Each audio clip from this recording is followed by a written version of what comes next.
আসি পরের খবরে। কমিশন হলো মেশো, এবার দিলীপ ঘোষের নিশানায় নির্বাচন কমিশন। কমিশন শোকজ করার পরের দিনই পাল্টা তাদের মেশো বলে আক্রমণে দিলীপ ঘোষ।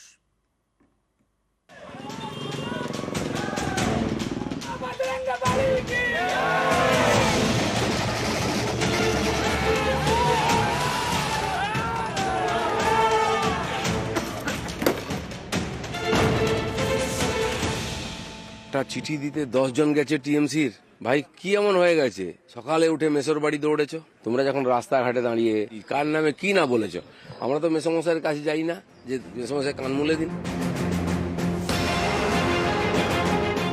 একের পর এক মন্তব্য আর বারবার বিতর্ক।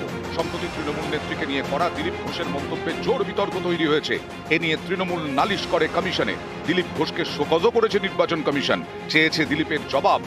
এর পরের দিনই দিলীপ ঘোষের নিশানায় কমিশন।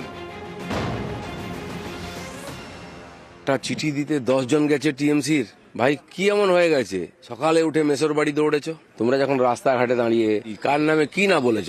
আমরা তো মেসোমশাইয়ের কাছে যাই না যে মেসোমশাই কান মুলে দিন। আরও একবার model code of conduct violate করলেন এবং পরপর দুবার এইভাবে model code of conduct violate করার জন্যে দিলীপ ঘোষকে শুধু শোকজ নয়, নির্বাচন কমিশনের এমন পদক্ষেপ নেওয়া উচিত যাতে দিলীপ ঘোষ এই নির্বাচনে প্রার্থী হতে না পারে। তবে এই ধরনের কন্ট্রোভার্সি থেকে অ্যাভয়েড করাই ভালো, কারণ নির্বাচন কমিশনের কাছে প্রতিদিন তৃণমূল কংগ্রেস পৌঁছে যাচ্ছে। এটাই তো অবাক যে নির্বাচন কমিশনকে কিছুদিন আগে তৃণমূল কংগ্রেস বলেছিল যে নির্বাচন কমিশন নাকি বিজেপির বসানো। বিজেপির বসানো নির্বাচন কমিশনের কাছে বারবার তৃণমূল কংগ্রেস যাচ্ছে, উনি সেটা আর কি করছে। এই ধরনের কন্ট্রোভার্সিয়াল কমেন্ট থেকে দূরে থাকা উচিত। এত বিতর্ক হচ্ছে আপনাকে নিয়ে, বিতর্ক আপনারা করছেন, আমি বিতর্ক করছি নাকি? মিডিয়ার কাজ নেই, খেয়ে দিয়ে সারাদিন চালাতে হবে, দিলীপ ঘোষকে ধরে নিয়ে আসছে। আমি কোথায় বিতর্ক করলাম? বলছেন যে বিতর্ক আপনি তৈরি করেন না। আমার কোনো বিতর্ক করার দরকার নেই, আমি তর্ক করি। মানুষ বুঝতে পারে পরিষ্কার, আপনারা কেন বুঝতে পারেন না? আমি বুঝতে পারি না।